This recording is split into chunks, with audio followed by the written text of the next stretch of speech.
Hello, ladies and gentlemen. A quick transformation geometry question for you today that I want you to try work with, and then I will give you one on your own and see how you go on. Now, this is a revision question, but if you remember when we did the topic at the time, there was a lot of people that had trouble with transformation geometry. So some of you are great at this. Still no harm to do it again. Others might need a little help. And the other thing that I have to remember, and I suppose this is the important bit, or one of the more important bits, is this question gets harder at higher level. So you need to have a good basic grasp of the theory here, the drawing here, before you get any further with it. So I have posted the question online for you. Questions given to you there. And I have also done a screen grab as such, or a snipping tool of the picture, so that you have part of the question done. So in other words, we're up as far as draw the given logo and then locate the points A0, A1, A2, A3 and P. So that's done for you. That's in particular for those of you that don't have equipment. It might be easier to start from that point, and you won't need set squares to finish it. Not set squares, sorry, you won't need a T-square and board to finish it, but of course it's easier if you have them. But also equally, if you cannot print the page, you can always start from scratch anyway. All the measurements are there given to you. Okay, so let's have a look at it and see what's going on. So we have been given a logo. I'll just check now that you can actually see that in the camera, and the answer to that is no. Now you can. Okay, so we've been given a logo for a golf society. We're asked to draw the given logo and locate the points A0, A0, A1, A2, A3 and P. Okay, and like when we were doing these in school, I'm going to shade in some of that logo so that when we draw it, it'll just make it that bit easier to draw. And clearer, I suppose. And then when you're finished the question as well, you have a more memorable question, a better question, a more detailed question. So, okay, golf logo made up of a triangle, a little sliver section here, not quite a rectangle, but certainly close to it. And you can see there in the graphic, bear in mind these little pictures, okay, they'll appear in your junior cert as well. This is from a junior cert paper, this was 2014. They're there to help you. They're not there just to decorate the page and make it look pretty. So always have a good look at them as well, so you're getting a grasp of what's going on. Now, my next job. So we've already located the points A0, A1, A2, A3 and P as shown. So the first thing we're asked to do is a translation. And A must go to A1 by a translation. So there's A and there's A1. Okay. Then A1 goes to A2 by an axial symmetry. Now again, all revision stuff we've done before. Where's A2? Oh, it's down here. Be careful of that. Some people might think it's over there at A3 and it's not. Okay, and then A2 goes to, and you'll notice I'm using the colours that match the various stages, because A2 goes to A3 by a central symmetry. So A2 will end up at A3, and really important here, in order to get there, it goes through P, point P. Okay. So if I go to my actual question now, so A to A1 translation, A1 to A2 axial symmetry, A2 to A3 as central symmetry. Now I want you to think of these questions as having kind of 4 jobs. Job 1 being to draw it, we've that done, or at least I've that done out for you. Job 2 then the first symmetry, which in this case is the translation, then an axial symmetry, and then a central symmetry. So it's kind of 4 parts. So starting off, and again, this is revision. So A goes to A1, and as we said a minute ago, that is by a translation. Okay, translation. Always double check which one of the transformation geometries you must use first. And in this case, it's just translation. Now, translation is the easiest one. And if you remember what I said to you when we were doing it before, I said to you there's 2 D's you need to remember. Every time you hear the word translation in your head, you should click off this kind of, oh, D, she said 2 D's. D for distance and D for direction, because that's what you need to know. You need to know where it's going, so that's the direction, and then you need to know how far it's going. And really what a translation is if you can imagine, if I cut out this shape, if I took out my scissors now this minute and just cut this shape out, okay? And if I was translating it, I'd be keeping it as it is in the sense that I wouldn't be turning it or twisting it, but I would just be moving it. I'd be pushing it, okay? So that's what translation is. So D and D, distance and direction, okay? So I'm nearly finished just shading my shape to match what I did in the question. Okay, again, to try and make it look pretty, to try and make it easier.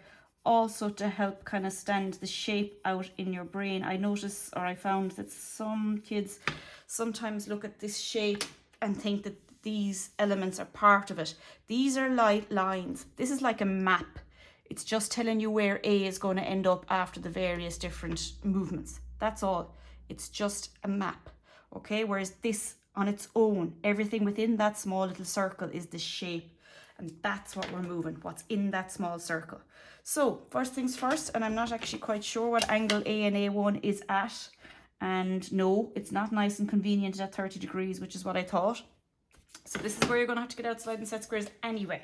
So even if you didn't have T-square, this is where you'd still need to get out sliding set squares. Now let me zoom in a little bit because I think I'm a bit far away from that now.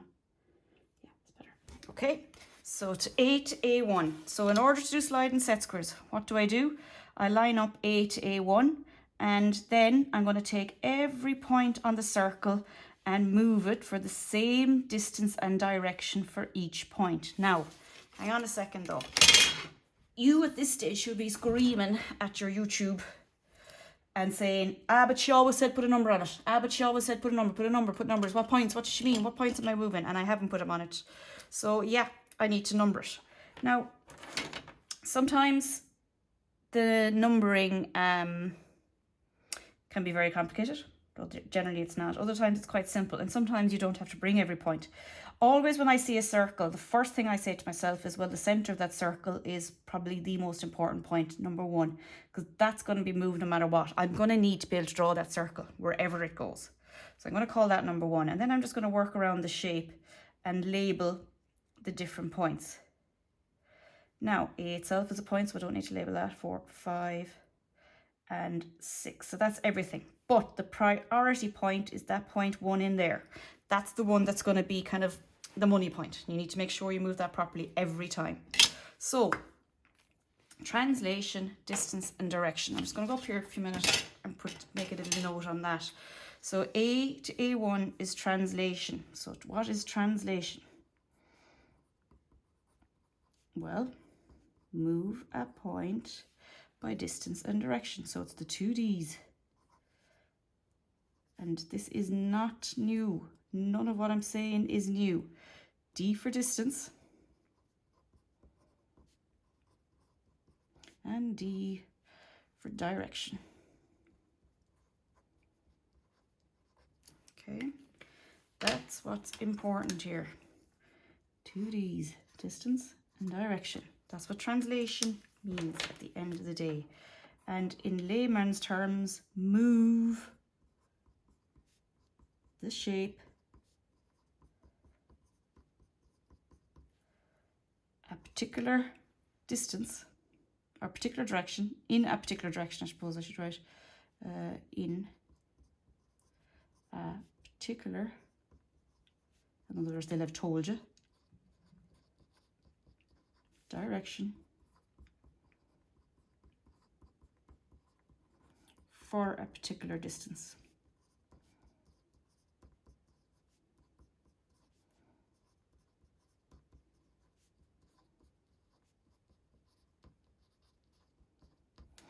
Okay, that's what translation means.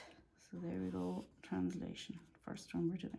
Okay, so let's actually look at what that looks like in reality. This is my direction. So in other words, we're going up that way with every point. I'm going to be moving parallel, and my distance is from A to A1. So it's at this stage, I take out the compass and I measure between A and A1, set the compass to it. And for translation, once you have that compass set, you do not need to set it again. So I know that's the way I'm going, and I know that's where I'm going to end up. All right, so out we go with the sliding set squares now. So So one set square against the line you want to go parallel to, and the other set square against an other edge. There's two other edges you could use, but any one of the other two edges. Okay, and we're going to take every point, actually we're not, till I top my pencil, and we're going to mark them in. Now, if I was doing this in the exam, I'd probably do every point at once for speed, particularly when you're using sliding set squares, but as I am doing this to try and explain it, I'm just going to do 1 point first at a time. So we'll take, for example, so let's have a look again at what's happening. A is going to A1. Okay, so we know A starts here, and after the movement, A must end up on that point. So the most important one there is number 1. So I'm going to mark in the line for number 1. Okay, so once my line is in, I take up my compass, and remember my compass is set to the distance between the 2 points. I go back to point 1 and I scribe an arc, and that is going to be my new point 1.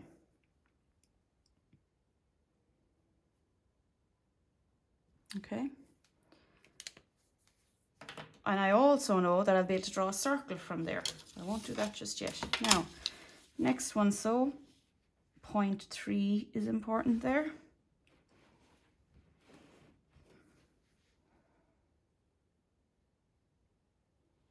So again, line up.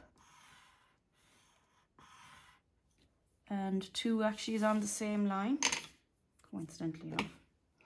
So again, same measurement from the original 2 is going to the new 2, which is up there. Am I on the camera? I am. And point 3 is going to there. And they're both on the same line, kind of coincidentally. But they are. That's okay. All right. Next one then is 4, 5, and 6. But there is a shortcut. Okay. Yes, of course, you can continue on as we're going, and that's not only fine, it's absolutely perfect, but I can also speed up by drawing in the circle. When there's a circle in the question, it actually makes things a hell of a lot easier. So I'm actually going to draw in the circle, so I know the center point is at 1 no matter what, and I know the radius hasn't changed. It's the same radius as the circle down there. Just make sure you pick up the right radius. Try and be as accurate as you can, because some of these can go very inaccurate. Now, if I'm right, my compass, yes, it does, should go through point 2 and point 3, because they're on the circle. Okay, so just look at that again, because I think my hand was in the way there. So it goes through 2 and 3. Now, and now I can actually get back out my T-square, because 3 and 6 are all on the one line joining 1 to the top of the circle. So where's my ordinary pencil? There it is. So I can put in a heavy line there, because 3 is still in the same place. It is joined to 6. So there's my point 6. Lovely. And 4 and 5 is the same thing, but I can't put them in yet. So I do need to bring up either 4 or 5, doesn't matter. And by bring up, I mean move them in the same distance and direction. So they're all moving parallel, and I'm going to use color to try and help me do this, okay? And by that, I can see that a translation, everything I've done in this page or this question that's going to be a translation is going to be in that orangey, yellowy, colory pencil, whatever you'd like to call it. Okay, so if that's point 4, then straight down underneath it, that must be point 5. And point 2 has already gone in, so I'll come in along with my pencil and put in a nice heavy line. And so far, so good. There's my new shape. So if you look at it now, and here's the key, it hasn't changed the way it's going, right? Green is still over here. It's this area that's still green, and it's this area that's still shaded in green. So you shade it as well. If you don't have colors, use your pencil and use different levels of shading, so heavy and light. And just try and highlight the various things. And what I should also do right there now is go over that circle with my compass and just heavy that in, the parts of it that I need, because I don't need this bit at this side, but I do need that part. I'm not going to do that though until the end, because my compass lead is a bit worn, so I'm going to keep it for a minute and use it for the question, for the rest of the question, and then I'll go back and heavy in those circles. But always remember, heavy as you go. If it's right, if it's done and it's out of the way, heavy as you go. And I don't think I need to say why that is anymore, but I'll say it anyway. It is so that, one, mentally you're telling yourself, well, that's done and that's right. Put it away. Happy days. Move on. And you feel a bit better because you feel like, well, I've achieved something. I've got this bit done of it. So I mightn't be able to finish the whole question, but I've got this done. But also, you might run out of time at the end. And it's handy, you know, the examiner needs to be able to clearly see your answer. So right, so that was my translation. Let's write it up along here because that's what it was. It was a translation.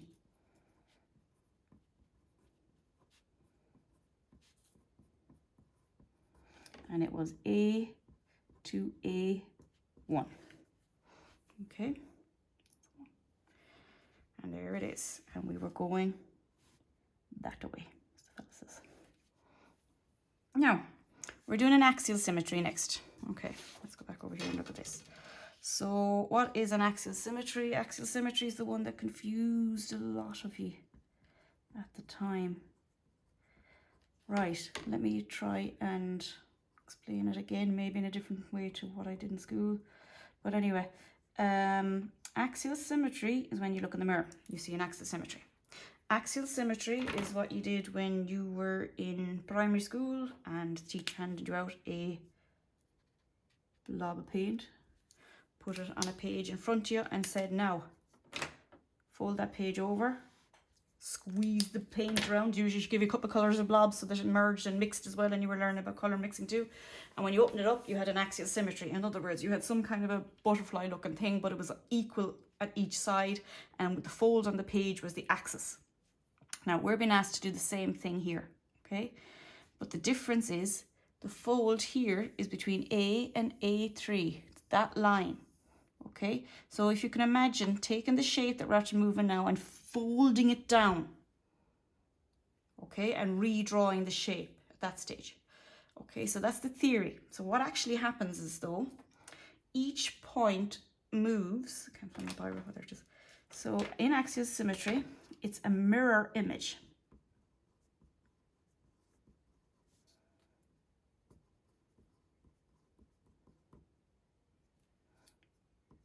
Each point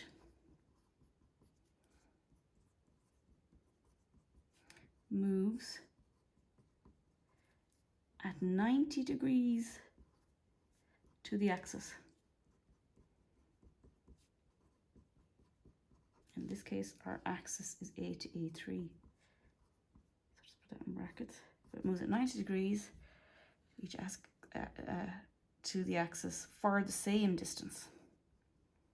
So there are some similarities to translation. And honestly, this is probably what people get most confused about. The fact that there are some overlaps. Move 90 degrees to the axis for the same distance. Now, in practice, what does that mean? Well, it means everything on this side literally folds along the line A to A3 and appears at that side. And if you look at what's already done, I want to show you something. There's a hint already there. Because my axis, let's actually highlight that line now because it is quite the important line. My axis, get out of biro for doing this even. Yeah, I'll go with that. My axis is A to A3. This line here is the axis. Now what that means is each point must go through that axis, that mirror, and out the other side the same distance. Okay, my example point is going to be point 1 again. So I'm going to need me a new colour now to kind of try and show what's happening here. And bear in mind, each point through the mirror, out the other side, the same distance.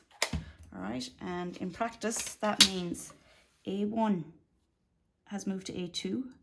And now, point 1, the center of the circle, is going to move through the line and out the other side. But by how far? Well, you set your compass. So the compass goes on the axis. And each point this time is going to be different. So if the compass goes on the axis, there's point 1, return There's my new point 1 at that side. I hope you can see that. Let me have a look. Yeah. So axis to 1, turn, and there's my new 1 at that side. Now, a lot of you, because you're highly intelligent people, can spot at this stage that there's a shortcut, and the shortcut is that once you've point 1 like we had the last time, the job is oxo because you draw your circle and off you go. But I'm going to proceed as if you hadn't spotted that.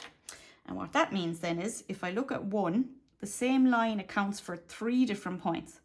So if I go back up here to number 3, can you see that? There's my number 3. Turn it around again. Okay, I'm going to extend my line. No biggie. There it is. Okay, so there's my point 3. And it's getting dark out, I need to put on my light. Number 3 and number 6 could be done as well, but I can draw my circle for number 6. The one I am going to do though before I draw my circle, because I want to kind of let the circle confirm to me that I'm being accurate enough, so I'm going to do number 2 first. Okay, so it's been brought down. I need to make it a bit longer. And again, what's the routine? Set the compass from the mirror up to the point. Return, drop it down. There's my point 2. Now, if point 1 is in the middle, and I should have them numbered at this stage, but I don't. But anyway, if point 1 is in the middle, then if I open my compass out to the same size circle that we had, hang on now. I should be able to draw my circle through points 3 and of course A2, and I can. Now, be a little bit careful here. Well, no, be a little bit careful everywhere, but something to watch for here. There's point 1, and this is now point 6 at that side. So in terms of heavying in, a lot of it stays the same, not all of it. Okay, you're expecting some kind of a change. The shape can't stay the same no matter what, so we're constantly expecting some sort of change. So I know that 6 to 3 is heavy.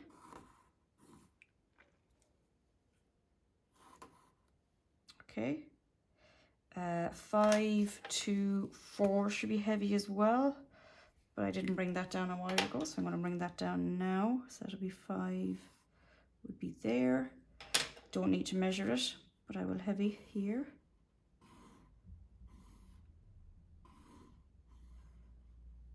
Lovely. And 2 then is joined to 3. And 2 is joined to 1. Okay, so you can see it has changed slightly. Let me just see what the colour is like in that, because it's getting quite dark. Oh no, that's clear enough. Okay.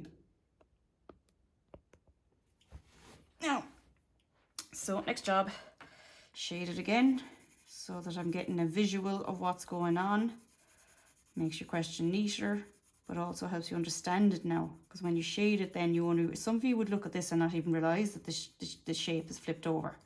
But when you have to colour it in, you kind of stops you for a second and says, oh, I see, there's a difference in this. Look at this, my yellow flag is no longer on the top left, it's on the bottom left.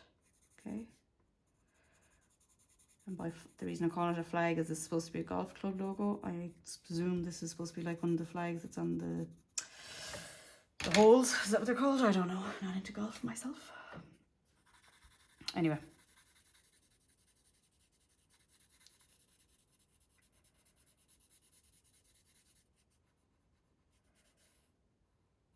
Right.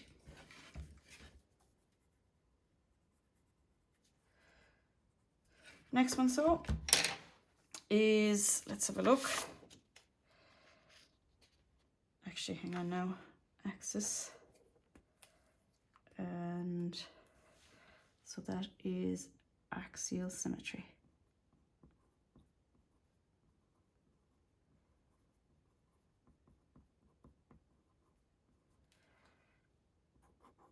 So that is your mirror image.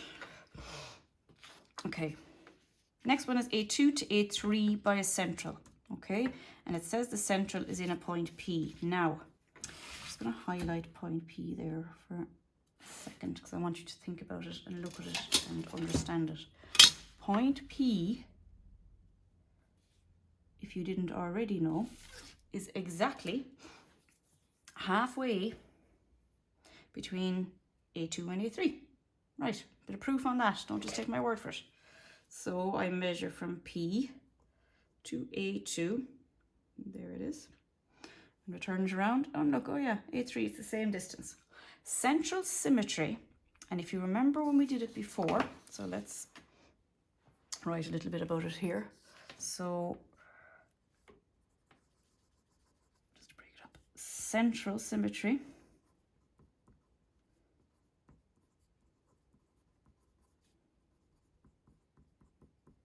well, it's when you reflect each point through a middle point.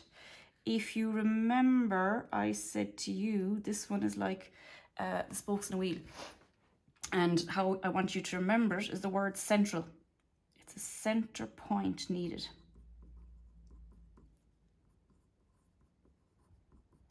Each point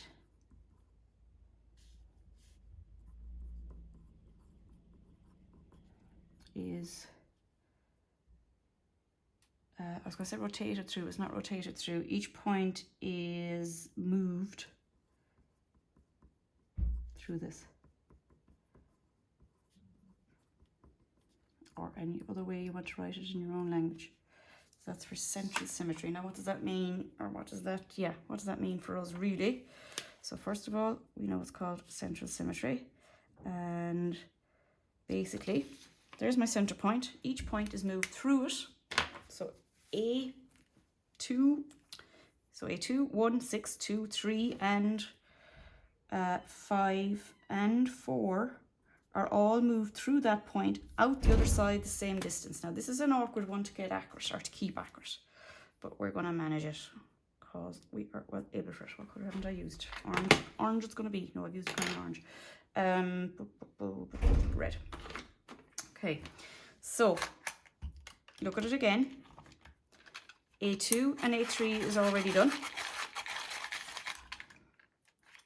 So basically, let's just go back over that just to kind of show again what happened or how it happened. A2 went to A3 through P out the other side, same distance. So let's do number 1 straight away because it's number 1 that I'll be prioritizing the whole way through this. So just a little reminder there, put your pencil on the point, put your set square against the pencil, pivot the set square to meet to make sure you get the exact point because this is hard to be accurate. So what's happening? One is, which is there, is going to go through P. It's going to go out the other side the same distance. So this is again where you get your compass. So through P, open it up to 1.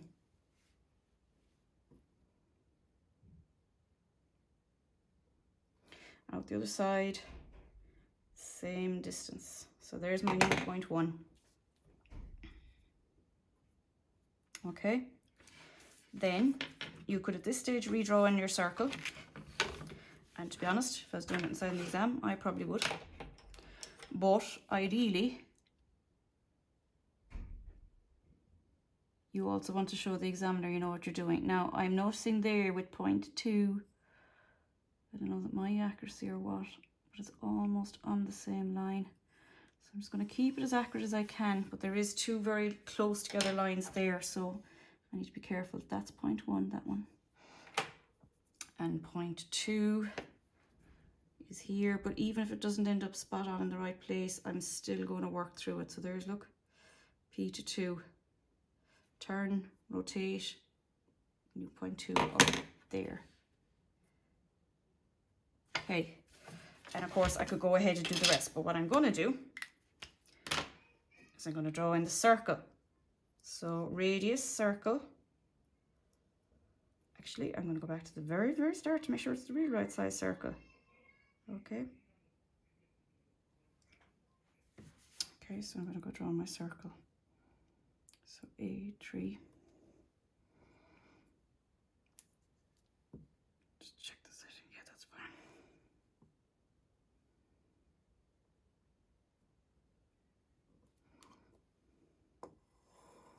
Oh, this is wrong.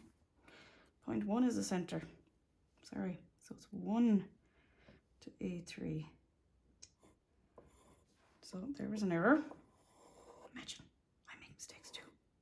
Anyway, so 1 to A3, open it out, and yeah, 2 actually isn't too far off it. I'm not that far or too far away from being accurate. Let me just rub out that incorrect circle. Do you see how easy that was to do though? How easy it was to make a mistake. And look, we all make them. The key is to spot them and fix them. You know? Anyone who never made a mistake, never made anything. Okay. So just be careful here now because things are going to get twisted around a bit. So 6 will also go through P, and it'll also go out the other side the same distance, which will actually be a horizontal line. If you think about it. So through P out the other side, same distance. And there's not only 0.6, but it's also in line. Okay. 4 and 5 straight through out the other side, same difference. Oh, that just moved. And again, it's a straight line. Okay, I can see I've gone kind of inaccurate there now. Oh no, that's okay. And there's 0.4, I think, wasn't it? So that's 4, yeah. Beside 4 is 3. This is 6. This is going to be 5 without ever having to find it. We already know where 1 is, and 2. And to finish off, 2 is joined to 3. And 2 is joined to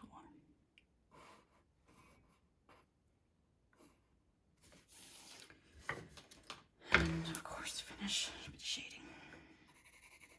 Now, so to recap, translation, thing moves for a certain distance in a certain direction. Translation. So everything just slid up the page. If I could have cut that out, it would have just slid up the page. Then for axial symmetry, if I had folded it over on top of itself, that's how I'd get the axial symmetry.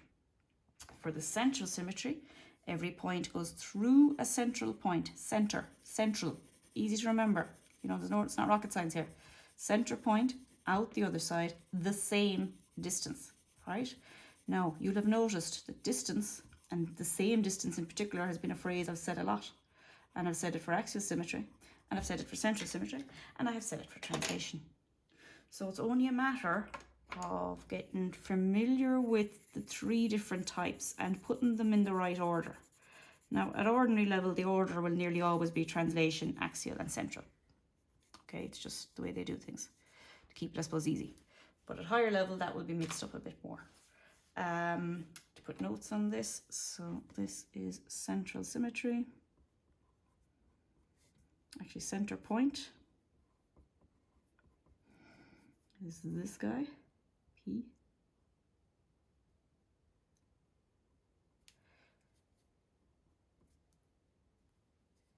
And that means that it is a central symmetry, so in brackets. Actually, I don't know why to put in brackets, but anyway. S-Y-M-M-E-T-R-Y. Okay, so what I want you to do is to have a go at doing that question, whether it be from the printout I gave you, or whether it be with your own measurements. Either way is absolutely fine. You should be well able for it. I want you to follow this one, and then the day after tomorrow, no, hang on now, today's Tuesday, I'll be posting this in the morning. So Thursday morning, I will give you a question that you do yourselves, and then you submit to me. Okay, so I hope that's been okay. I can't think of anything else to say now, so I think I'm done. Center point, central symmetry, translation. Oh, actually, last few little notes on the drawing. Oh yes, and I will actually post this solution as well, as in I'll take a photograph of it and post it. So the axial symmetry was a 1 to a 2, and the central symmetry was a 2 to a 3. All right, thanks guys. So bye bye.